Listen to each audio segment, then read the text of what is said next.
ମା ସନ୍ତାନର ପ୍ରଥମ ଶିକ୍ଷକ। ମା'ର ରକ୍ତ ମାଂସରେ ଗଢ଼ାଇ ପାର୍ଥିବ ଶରୀର। ଆମେ ଖାଉଥିବା ଖାଦ୍ୟ, ପିନ୍ଧୁଥିବା ବସ୍ତ୍ର ଏବଂ ଆମର ଏ ସୁନ୍ଦର ଶରୀର ସବୁ ଆମ ପିତାମାତାଙ୍କର ଦାନ।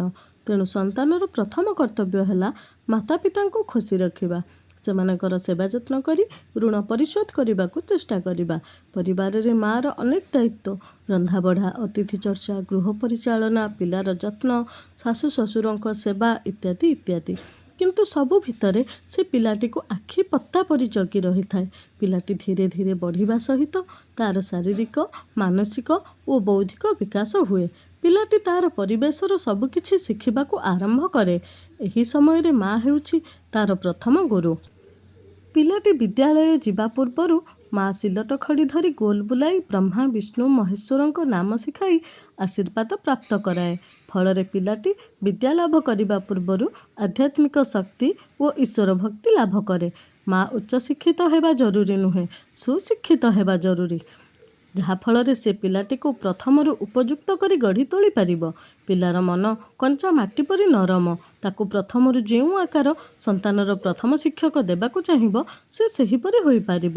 ପିଲାଟି ଅଧିକାଂଶ ସମୟ ମା' ସହିତ କଟାଏ। ତେଣୁ ମା' ଯେପରି ହେବ, ପିଲାଟି ତାକୁ ହିଁ ଅନୁସରଣ କରିବ। ତା ଅଜାଣତରେ ସିଏ ମା'ର ଆଚରଣ, କଥାବାର୍ତ୍ତା ଓ ଚାଲିଚଳନ ଅନୁକରଣ କରି ଚଳିବ। ତେଣୁ ମା' ନିଜ ଆଚାର ବ୍ୟବହାରରେ ସତର୍କ ରହିବା ଉଚିତ। ମା' କୋଳ ପିଲାର ପ୍ରାଥମିକ ବିଦ୍ୟାଳୟ। ପିଲାକୁ କୋଳରେ ଶୁଆଇ ନାନାବାୟା ଗୀତ ଗାଇ ସଙ୍ଗୀତ ଶିଖାଏ, ଆଙ୍ଗୁଳି ଗଣି ଗଣିତ ଶିଖାଏ, ବିଭିନ୍ନ ଗପ କହି ତା ମାଧ୍ୟମରେ ନୀତି ଶିକ୍ଷା ଓ ସାହିତ୍ୟ ଶିକ୍ଷା ଦିଏ।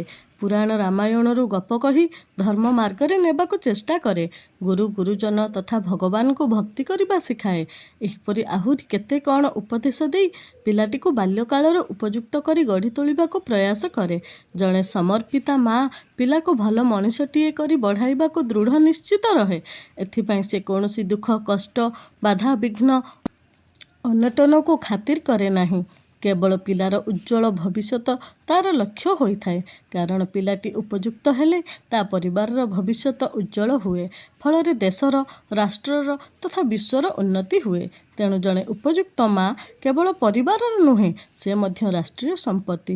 ମା'ମାନଙ୍କୁ ସମାଜରେ ସବୁବେଳେ ଶ୍ରେଷ୍ଠ ସ୍ଥାନ ଦିଆଯାଇଛି।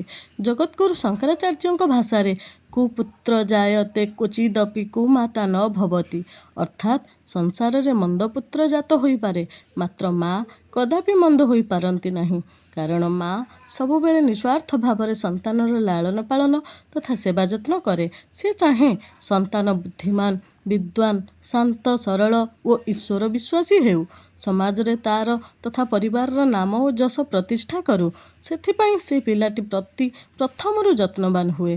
ତେଣୁ ମା' ଠାରୁ ବଳି ଭଲ ଶିକ୍ଷକ ଓ ପଥ ପ୍ରଦର୍ଶକ ଆଉ କିଏ ହୋଇପାରେ?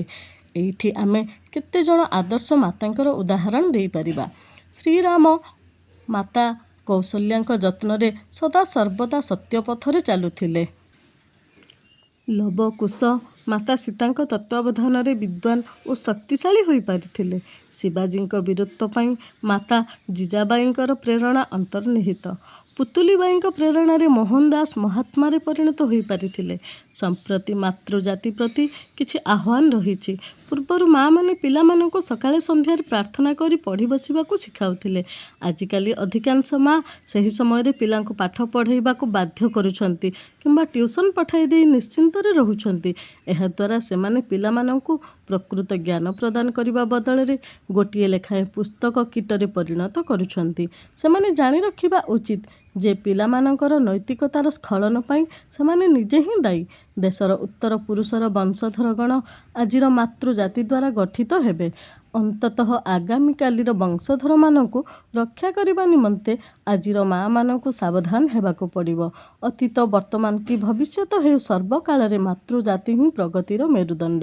ମନେ ରଖିବା ଉଚିତ, ମାତା ହିଁ ଦିବ୍ୟ ଜନନୀର ମୂର୍ତ୍ତିମନ୍ତ ପ୍ରତୀକ ଓ ତା ସନ୍ତାନର ପ୍ରଥମ ଶିକ୍ଷକ। ଧନ୍ୟବାଦ।